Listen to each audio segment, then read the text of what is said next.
feel like looking at it. It's on the band page, so I know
instead of Bluetooth.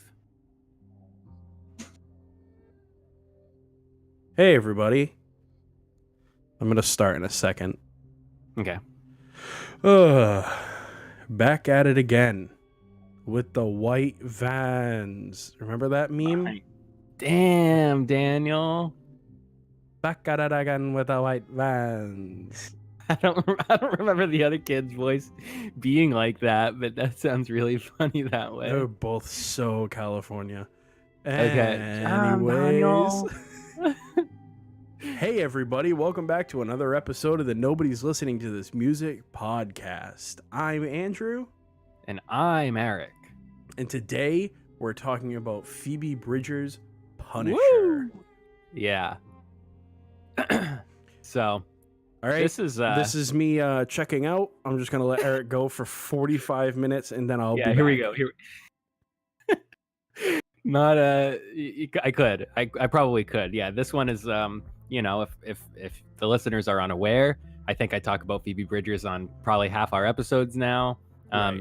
Anybody who I run into in person or talk to on the phone, just kind of hear a lot about me talking about this woman, Phoebe Bridgers. Yep. So yeah, I feel like maybe every year there's like an artist who I'll get into, and I think that this year this is it. It's where you dive in and you watch all the interviews and all the live videos, right, and you kind of know some fun facts and you kind of all that sort of stuff. So that's very much where I'm at with Phoebe Bridgers. Love that for you. Yeah. So also this really fits my pattern of getting into an artist not on their debut album, but on the one after. That happens all the time, I think. Okay. To me. But yeah, my friend Lexi sent me a song in the beginning of the summer when it was like a single came out, and I was kind of like, okay, whatever. Yeah, that's cool. And then at the end of the summer, when we went into our second lockdown here in Hawaii, Hawaii. Yeah, Hawaii. Right, thank you.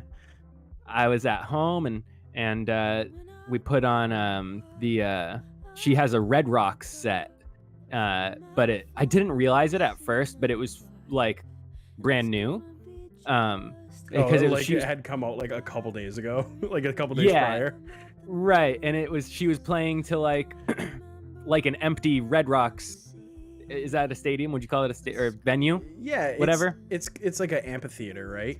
Yeah. So she was playing to like an empty, amphitheater, and then I was kind of like, oh, that's like cool that like I just thought that was a thing that they did, and then like halfway through the set, like I realized that it was like they were putting up like tweets and stuff and like fan videos of them singing along and stuff on the monitors, and I was like, oh, this like just came out. This is like a quarantine thing. That's why they're not playing to anybody. And that's then, funny. but then once I watched that set, then I was like, oh, I love this. So in love with it. So in love with it. If I'm gonna be honest, I might have a little bit of a crush on Phoebe Bridgers. That's funny that you're like saying it kind of coy to like the listeners. Because that's information that everybody else has on you already. Yeah, I think it's pretty clear, huh? I would say it's pretty clear. All right. That probably plays. Here's what I'm going to do for you right now. Thanks. I'm going to hook you up. You ready? Mm-hmm. We're going to make sure that this works. Hold on. Let me see if we can. Bruh. Perfect. So the soundboard is working. Okay. Here we go. You have a minute. Sell me on the record. Okay.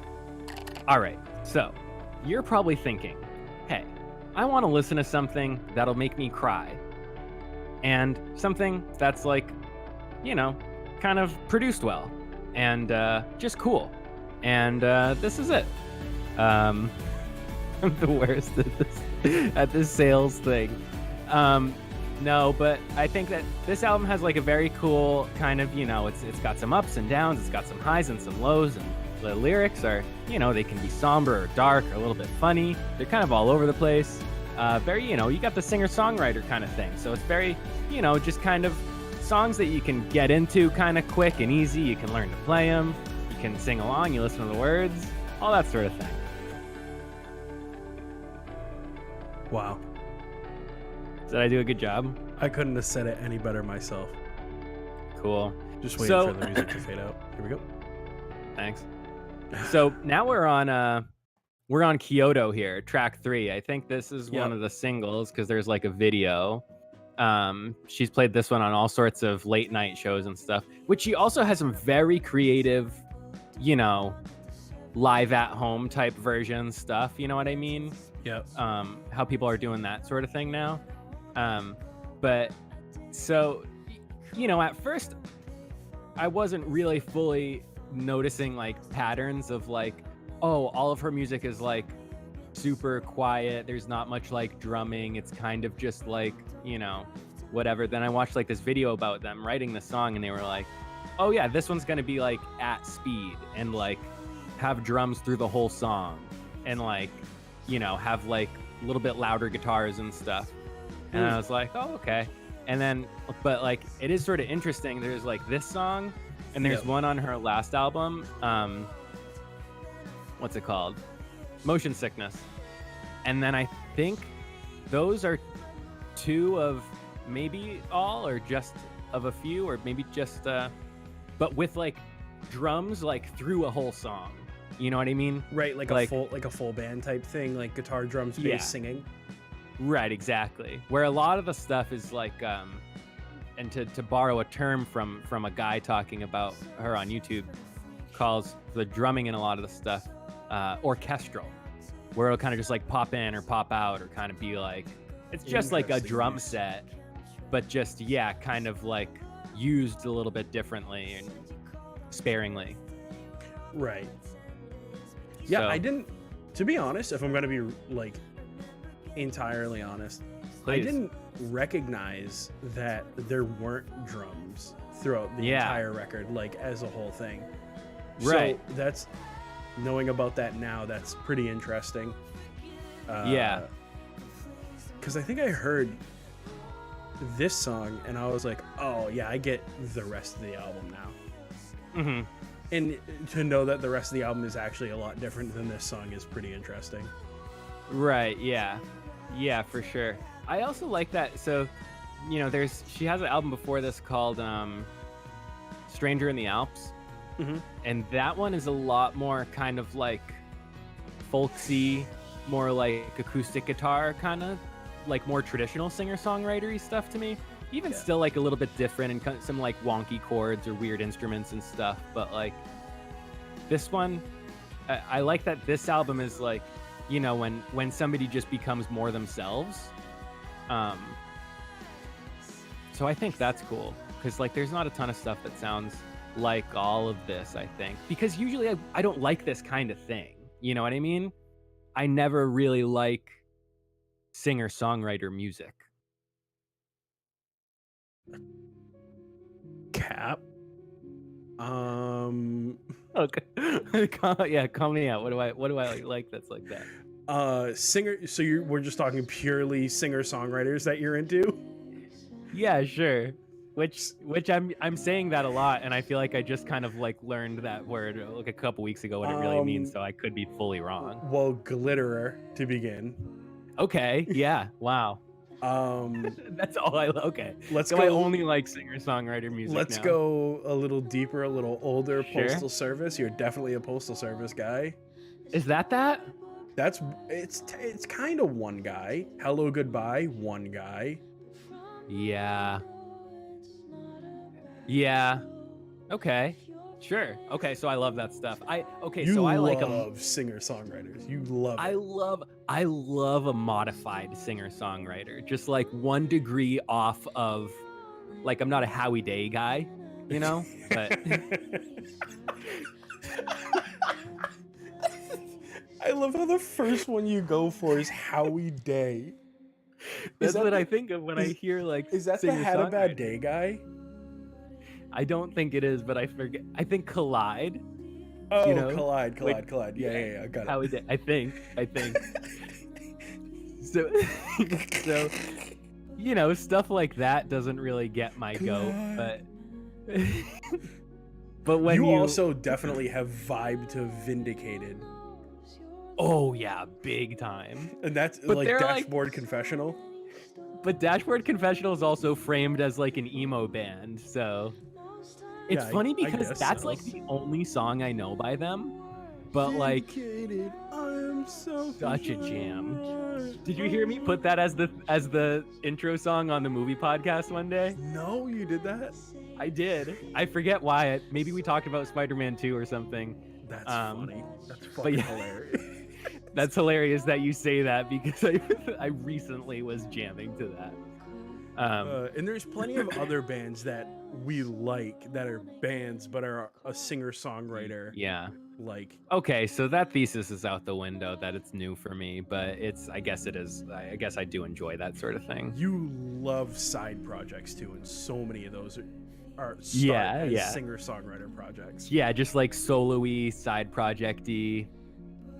Okay. I also love side projects. I think some of my favorite acts of all time are side projects. Yeah, because it's a cool little, like, I think it's just a cool world to enter into where you're like, okay, I'm going to step away from this, like, monolith of a thing, and I'm going to just do what I feel like doing for fun, not so much for money. It doesn't matter if I'm selling tickets. It doesn't matter how well it tours or whatever. It's just like, this is what I'm writing, and this is really what I'm writing. Yeah. So I think there's, like... It's art in its most true form.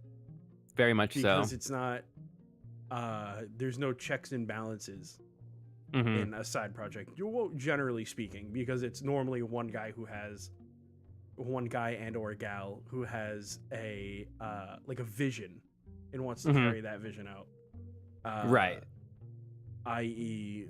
like let's see here, the immediately I'm going for like good side projects right now. I have like like 10 floating around in my head, but I'm deciding which one to use. For some reason, the one that's popping in my head is the Same Side, the guy from Story So Far. Yeah, I was also gonna say that's Elder my Brother. Yeah, those are. And then I feel like that's my most recent like side project. Was it Snarl? Oh yeah, Snarl's sick. Story So Far has good side projects. They really do. What's another non-Story So Far side project that I really like? I don't know. What's another? There's like definitely... what's the Tom DeLonge one? That one turns 20 this year supposedly. No, the other one. Boxcar Racer. Yeah. That's funny. Angels and Airwaves is a side project that turned into a huge band. Yeah. Turned into an enormous act. What's like another? Foo Fighters? Among those real fans, that's like, yeah, Foo Fighters is almost like a side project. It was, I think it technically was started after, but he was writing for it. Yeah, while during he was Nirvana. Yeah. This song has some cool. There's like the like kind of guitar. Pluckiness. Yeah, but there's like it's like a really cool tone, and they also play like some cool little like chords that you know what I think when you go. You know what I think this pluckiness is? What? Let me listen really close, right here. Yeah. Okay, I know that she plays a baritone. Yeah. I think this is a bass 6 high up. Yes, or at least a baritone. I watched a live video the other day. Capo's on like the 13th fret. Yeah, this is like a baritone really high up. That's very funny that you'd say that. Because you can kind of tell because of how like it's dull, but also like really plucky. Yeah, like the sustain is kind of like gone because it's so like. Because it's like. It can also probably like a neck pickup or something. Maybe it's muted in a way with like a piece of foam under the strings, kind of like how like some basses are. Yeah, I could really see that. I want a bass 6 for real. I've wanted one of those for years. I feel like Zach had one, got rid of it. Really? He didn't like it. I get like that's a funny thing to decide that like I guess I could be like, okay, yeah, I don't play it all the time, but to be It seems get like rid of it's it is weird. yeah, but I guess it's also like, it seems like a good idea if you like have a studio. I feel like I usually see them in like a studio setting where it's like, this is a tool. It is. It's well, if you're loath, it's your guitar. That's cool. Speaking of they glitter, technically use the baritone jazz masters. That are they have a 30-inch scale. Wow. Giant. That's crazy. That's 2 inches shorter than an average bass. That's so funny. That's like, so that, and I think that's is that the same scale length as the bass 6? Yeah, it is. But it's not a bass 6. Right. Because the bass 6. The bass 6 is a Jazzmaster body with a Strat horn. There we go. Yeah, there is a little difference in the shape. Yeah, it's so weird. And then now they just make it, the Squire is the bass 6. There's like, I don't think there's a Fender one in production, right? There is. You can buy a Fender one for like $1,800, or you can buy a Squire one for like $400. Yeah, it's still, I feel like it's still up there, but if we're talking bass 6s, I don't think they don't do the Jazzmaster baritones anymore. Okay. They stopped doing them, and now they do this like annoying, like bullshit Telecaster version that everybody's like, fuck this thing, get it out of here. I don't like that. I don't want a Telecaster that's anything but just like a regular Telecaster. I'm cool with like a real single coil in the neck and a humbucker, or the original weird lipstick pickup sideways. Yeah. Single. I feel that. One of those two, unless it's the Jim Root telly, in which case that's like a totally different thing almost. Yeah. I feel like I remember you looking at those for a while. I wanted one bad. So, like you said, she plays like a baritone, like a Dan Electro baritone is like, it seems like kind of almost her main axe. She also plays a BC Rich sometimes, I think on Kyoto. That's pretty fun. Yeah. That's and there's like a couple a bit. There's no way that's not a bit. Fully. And then like, so she also has like on her drum head, like Phoebe Bridgers in like metal font. Oh, like unreadable metal font? Yeah, basically it's pretty legible, but yeah, like the idea of like the illegible metal font. That's pretty funny. And so that's interesting to me too, is that she like comes from like a world of music that we know. You know what I mean? Right. Like I've like listened to interviews where she like mentions pop punk, or she's like, oh, it'd be fun to do like a pop punk cover album or something, or like there was like, I was watching a thing from a few months ago where her and Hayley Williams were like doing a FaceTime interview together or something, and like I think I've seen those. Yeah. And like what a bad frame for my camera to freeze on. Oh, are you frozen now? It just well, like no, I wasn't frozen. It froze for a second. I straight was like yeah. Yeah, so Bruh. it sounds it just stops me in my tracks every time. You got it. Hayley Williams, Phoebe Bridgers, duo. Yeah, Hayley Williams, Phoebe Bridgers. She was telling some story about like she saw Paramore in like 2006, and she like texted her boyfriend, who then she said had this hair. And nice. Just made me think of you with your super seamed out like foot-long bangs below your chin. Yeah, that's something that I've been like trying to scrub from the internet for a while. Yeah, I bet. Good thing MySpace kind of cleaned up everything, huh? Yeah, I think that stuff got like deleted. It's funny where like if like Facebook or Instagram just like cleared everything, that would like be really, really bad for like everybody would lose like all of their memories and family photos and everything. Yeah. But like everybody is fine with MySpace just like deleting every single thing that was on there. I'm almost cool with Facebook being like, hey, we're gonna shut the servers off and start them back up. It's gonna delete everything. Everybody's gonna have to make new accounts. Yeah. Instagram too. It's gone. I would be upset with those. But they give you notice so you can so you can pull grab anything off that you want. That's good. I think that's good. I think that's good for the internet. Nuke it. Have you ever seen Alien? Yeah. You know when what's his face? Bruce what's his name? The guy I don't know the names of the guy who plays the guy. He was in Twister. What's his name? God damn it. I don't know Twister either. Anyways, when he's like, I say we just nuke it from orbit. Okay. Bro, nuke Facebook and Instagram and Twitter from orbit. I could imagine it being fine, sure, or whatever. Yeah, let's do it. Clean it up. I want it Yeah, gone. less toxic or whatever. Yeah, it could be cleaned up a bit. Just give notice, please. Thanks. What else?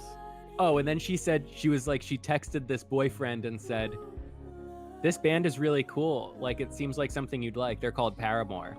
And then he was like, girls shouldn't sing music like that. And then she said she never spoke to that guy again. Jesus. It's like, also just imagine being like, I don't know. I think she's like our age. So like, what, 12 or 13 and being like, just that like sexist already. Insane. Just like, I guess that sort of checks out, but it was just, it seemed like an insane thing to hear.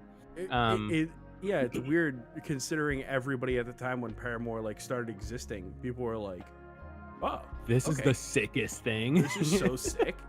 Yeah, like just to imagine how stoked we were like about Paramore. I was early on, bro. Early Paramore, that like Franklin and All We Know Is Falling and with the couch on the cover. Riot. Yeah, master classes in pop punk. Right. That's like for real. I think if aliens came to this world and they were like, "What is pop punk?" I'd like serve them. Commit this to memory. The Motion City soundtrack one. The Motion City soundtrack record. From Under the Cork Tree and All We Know Is Falling. And I'd be like, that's good. You'll sort it out. You'll figure and it'll evolve from here, and you can imagine how that would go. Not like pop punk, but if I was trying to educate them on like early aughts, post pop punk, like emo stuff. Right, for sure. What else? Oh, I always feel funny to like do like a lyric read or whatever, or really comment on the lyrics, but I really like all these lyrics.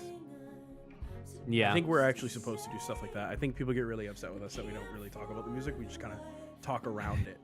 Yeah, we really do. We really do. But this song, so there's like, it's obviously like all of this is relationship-y. Also, but then I feel like I end up talking about like relationships of the artists too much, but that's fully what I'm gonna do now. So a lot of this album was written with her drummer. Her drummer is like a big, his name's Marshall, actually. Your last name's Marshall and you drum. Wow. I haven't drummed in years, though. That's insane. I'd love to do it more, but... Yeah, you should. But they... don't have anywhere so they to do wrote it. a lot of... Wish I could.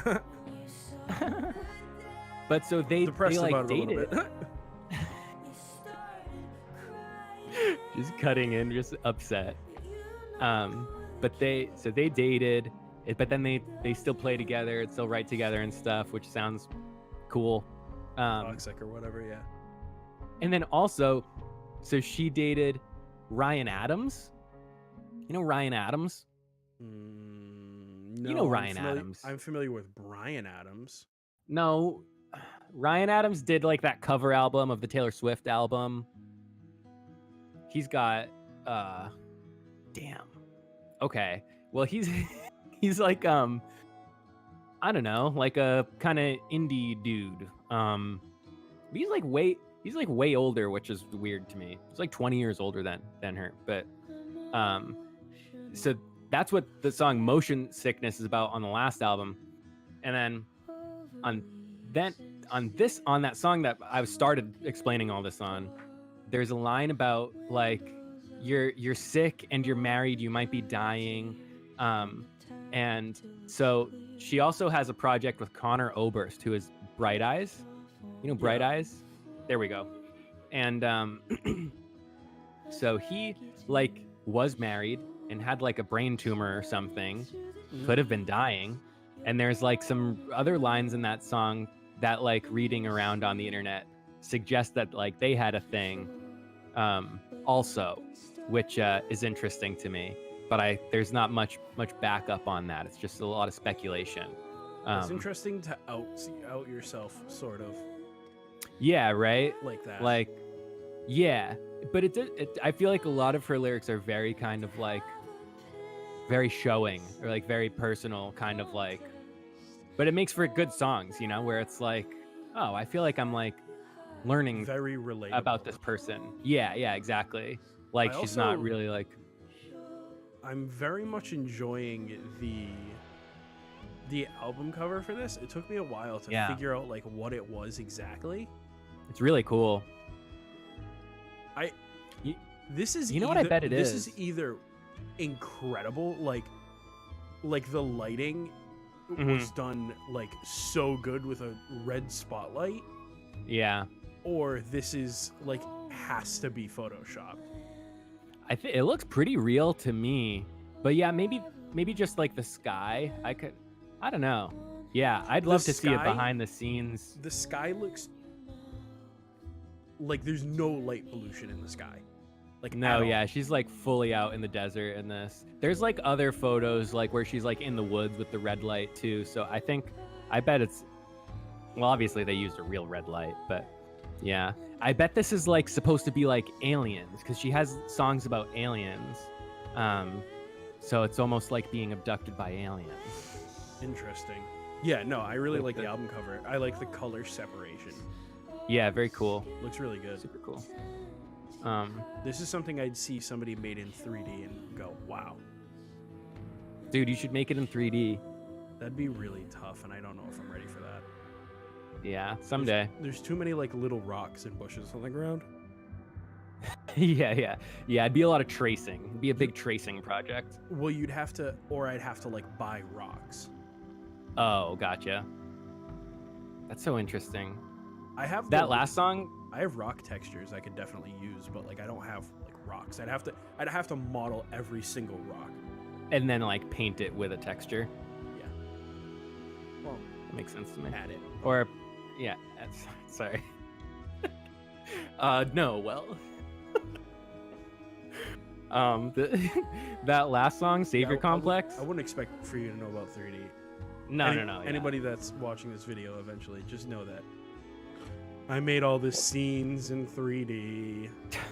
You'll see every now and then YouTube floats in. YouTube, ever heard of it? And I made the graphics for that. Apple Podcast thing slides in. Ever heard of it? So such an awful face. So I'm just like a little into 3D or whatever. The last song, Savior Complex, she just did a music video with Phoebe Waller-Bridge, who does Fleabag. Do you know that show? No, but the name's so close. Yeah, so close. I guess that's pretty much the extent of why they did it together. She was like, yeah, we emailed for a while because we have the same name, and then decided to do a video together. Phoebe Bridge and Bridgers. Yeah. But so, like I said, there's that project with the Bright Eyes guy. That one's called Better Oblivion Community Center. That one's much more bandy. That one's just kind of like... What a fucking name. Yeah, right? It's like, it's one of those like long emo names, like a Fall Out Boy song or something. Or like a Neutral Milk Hotel. Yeah, totally. What Tokyo Police Academy or whatever. Okay, yeah, all those. Very much so. That's hilarious. It's funny, like, just the patterns like that of just, like, patterns. What else? How long is this album, you think? 40 minutes. It almost feels longer. Yeah. So, so you said you listened to this like 3 or 4 times on your own for the episode. Yeah, well, mostly while I was playing Call of Duty. Right, which is funny to me. Right. But I think I probably also listened to this when we were playing Call of Duty before. So I gave this all of my tests that I normally give it. Okay. So let me think here. So generally when I listen to an album, I'll listen to it while I'm doing something. So I gave this one the dishes test. Yep, of course. This one, for me, I don't think this is a dishes album. No. I like to be grooving. You like a little bit more kind of motion and kind of speed on you. I like a little groove. Yeah. Now, I know what you're thinking. If it's not a good dishes record, it couldn't possibly be a good Call of Duty record. I would have to say it is. Okay. So in the Call of Duty world, I do what's known as like holding lanes. There's generally 3 lanes on a map, and you want to hold the lane from your spawn or from a good spot, looking down at least one full lane of theirs. Yeah. And at least half of the lane next to it. So I hold lanes generally. Of course. Great music to just sit and hold lanes to. Yeah, I could imagine it also kind of zenning you out, and kind of like you can kind of slow down time in a sense by maybe a lowering little bit. your heart rate. I also did some Blender stuff while I was listening to this. That sounds real nice. That sounds good. I was cleaning up and moving a lot listening to this the past few weeks. I think there was like I said, I was listening to this a bunch, or her in general, when we had another lockdown for a month in the beginning of the fall or the end of the summer. Right.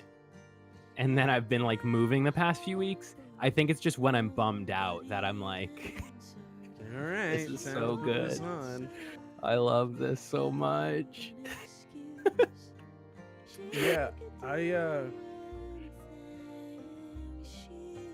So were you saying that your Phoebe listens to her? So were you kind of catching it like in the car sometimes or whatever? Yeah, give me a moment here. Yeah, for sure. Just I'm adjusting some volumes and stuff. That's good. I turned you up on the stream and turned Bridgers down a little bit because Bridgers was a little loud. All right.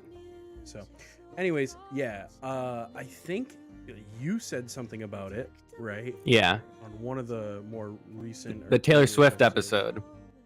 Right. And then she was like, oh, I'll listen to it. And then she did, and then she really enjoyed it. She doesn't really talk music with me ever. Gotcha. I think I'm too critical of music to be fun to listen to music around. I gotcha. That makes sense to me. So I've experienced similar things. Yeah, a lot of people are not big fans of me talking music around them. So explain why nobody listens to this podcast. It is like one of those things where like just podcast specifically, even I'm thinking of, like, you always hear people like talking about like their wife or something, and they're like, she does not listen to this. And like, I feel like at one point I'd be like, oh, that's weird that like, you know, this person you love, the person closest to you, like wouldn't pay attention to this thing that you're like creating. But it's like, I feel like often like when you're around somebody so much and like the rest of the world knows them for one thing, or like, typically they'll interact with the rest of the world in one way, it's like not as fun, or like you kind of relate to them differently than that way. You know what I mean? Where you're just like, I don't care about Right. I like the rest of you is really cool, but like this is not entertaining to me. This like shtick you have of talking about music or whatever. Yeah. I think, yeah, Phoebe is not a listener of the podcast. No. She checks in every now and then when we do something that she likes, or if she has been on an episode. Right. That makes sense to me. So she's been on what, one or two? Yeah, she's popped in for a couple cameos here and there, but Yeah. fully featured on one. So she'll probably listen to this one. I bet. Hey Phoebe. Sup? What's what are we doing for dinner later?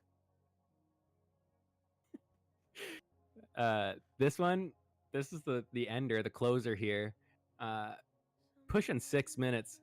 This one's kind of cool. It starts kind of ballady and then it gets not like heavy, but in a way like a little loud at the end. Right. On a scale from the Leon 25 to like, I don't know, like backside 360 kickflip down like a 20 set. Is this like an El Toro kickflip, or is this like a Leon cool. ollie?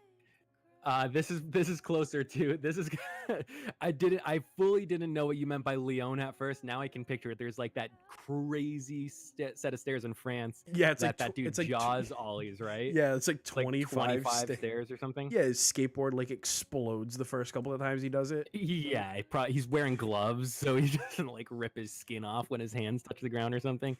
I'd say more an El Toro kickflip. Yeah. And like an El Toro scooter backflip.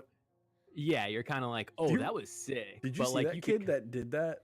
No, I didn't know that was a real thing. Before they tore down El Toro, this kid backflipped it on a scooter. That's stupid. I remember seeing it and I was like, excuse me, he did what? Insane. I got it. There's some scooter kids do crazy stuff now, dude. Yeah, scootering is just acrobatics at this point. Yeah.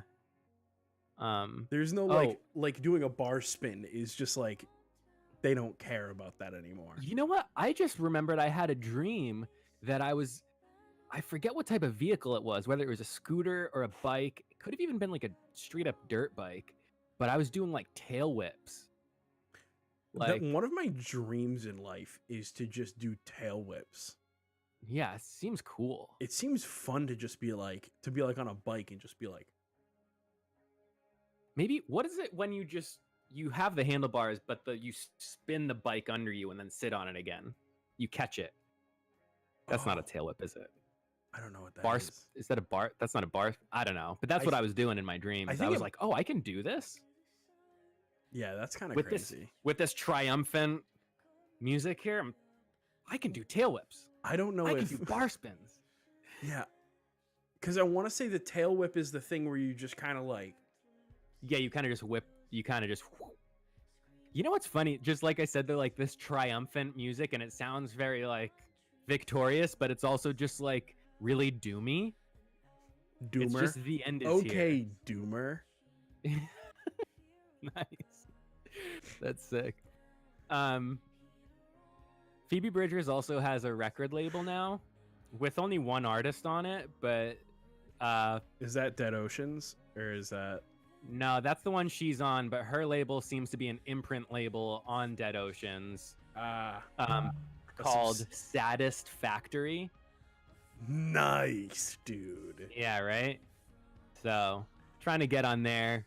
I have some emails drafted up about getting on there. I'm just firing emails one after another, begging, pleading even. Like, if I just hit her enough times, she's going to have to see one of them. So,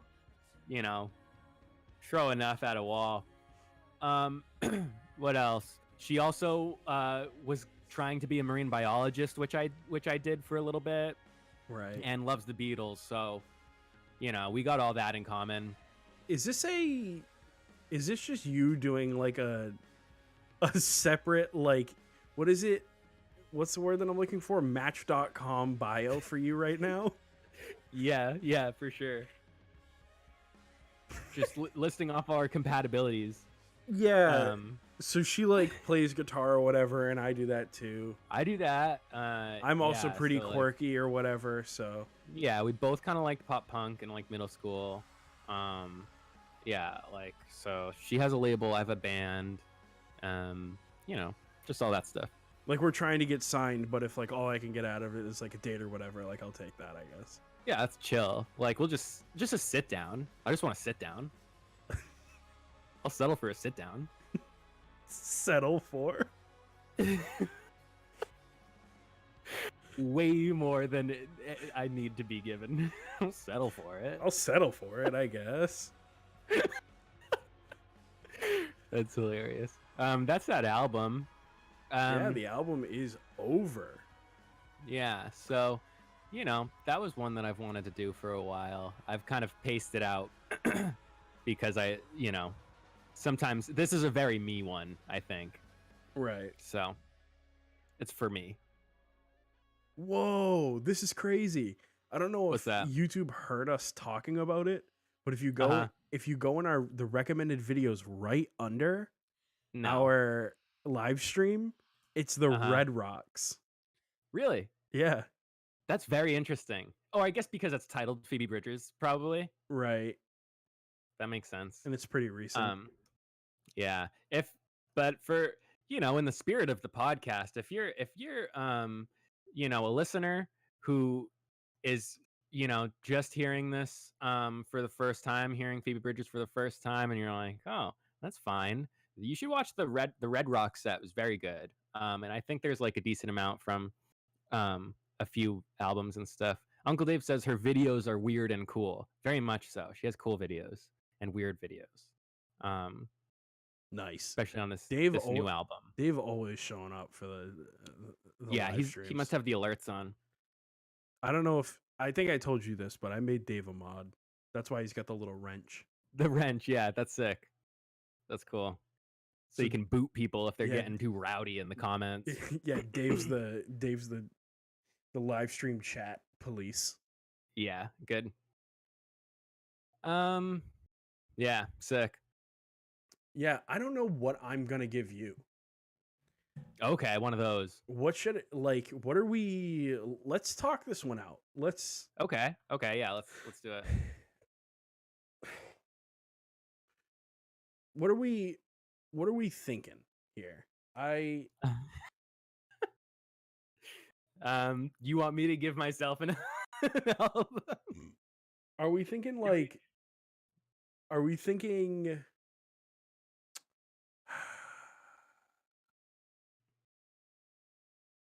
I have an album that I listened to recently that I was like, this is pretty interesting, but like, I don't really. Would you say it's too like similar to other things we've done recently, or no? It's just I listened to the new 100th record, the one with the frog on it. Okay, and I could imagine finding something in there to talk about. It was pretty good. It's just it wasn't huge for me. Gotcha. I feel like they were really not to try to just do the episode now, but I feel like they were really big in that transitioning people who listen to the music that we listen to into like shoegazier, kind of more like just kind of I would agree. Different, yeah, stuff like that. Genre neutrality. Have we done like Hawthorne Heights ever? I don't think so. I'm looking right now. I think like Under Oath is the closest thing, because I don't know any of the Hawthorne Heights album names, so I don't think so. Yeah. Oh, maybe that's what we do. Maybe I go early like early 2000s, like formative years music. Okay, cool. Let's do it. Oh, but then also I the Breather, dude. Oh, Jesus That Christ. sounds familiar. I the Breather is like 2010 to 2014 metalcore band before it was considered progressive metal. Gotcha.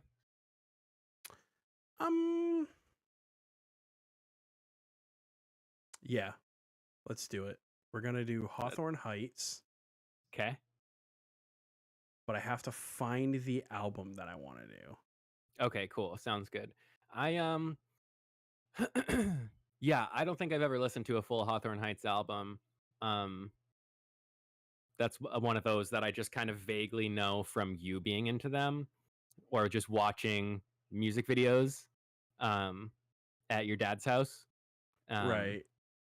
I've seen them a few times, which is a little funny to me. They're one of those bands that just like, I guess I saw them on purpose once. Once at Warped Tour and then once here in Hawaii. They played like a tiny venue, which was pretty cool. Okay, but so that's kind of like their vibe now, I think. I'm like 90% sure that their iTunes is so confusing. Mm-hmm. But yeah, so this is like a the hits record. It's like a what is it called? What do they call it? Greatest hits? Yeah, I guess it's called the greatest hits. Like a compilation? Right, it's called Midwesterners colon the hits.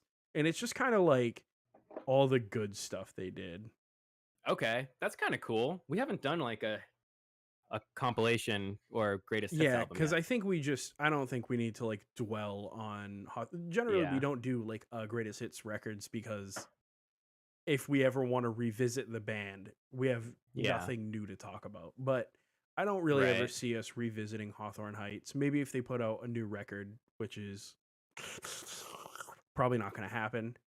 I feel like they put out a record like this year, like or last year. But yeah. The most recent one I have is 2013. Oh, really? Wow. Yeah. I felt like weird. I felt like they were like promoting something when they came here, or like they were like, "Oh, this is like a new one," but they might have done an EP. Yeah, maybe it's just something. I feel like or maybe they like started touring again or something in general. No, yeah, they're doing albums all over the place. There's 2019, 2018. Maybe this is just my library. Oh, maybe these are also like. It seems like they could have entered a point in there. Yeah, they're doing albums almost every year. That's funny. It's totally like you can tell that they had a big album in 2004 and 2006, and then they like put out because then they start like doubling them up, and there's like re-releases of those ones, right? And then once 2010 hits, they go 2010. Oh yeah, sorry, I was only looking at my library. Gotcha. So that's sort of when you checked out. Right. Yeah. 2019 is what I have for them for the last record they put out. Yep. Okay. So I think. Yeah, Silence in Black and White is the one with a lot of my favorite songs on it. But then there's also a lot of good songs on If Only You Were Lonely. Yeah, the 2004, 2006 ones. Then that thing that I showed you, I think it was called Midwesterners, the hits. Yep. 2010. Do you see that? Yeah. Yeah, that's got like stuff from the previous 3 albums on it. Okay, cool. That's the one then. Yeah. Yep, we got Ohio's for Lovers, we got Nikki FM. Yeah. Where can I stab myself in the ears? Excuse me? That's the name of one of the songs. I was like, what? Whoa. My man, take it easy. Okay. Cool. Anyways. So we're going to do that. Yes, sir. Yes, sirree. This has been the Nobody's Listening to This Music podcast. Hold on. I've been Andrew. And I've been Eric. And you've been great. You what? Anyways. Killer. That's hilarious. See you, everybody.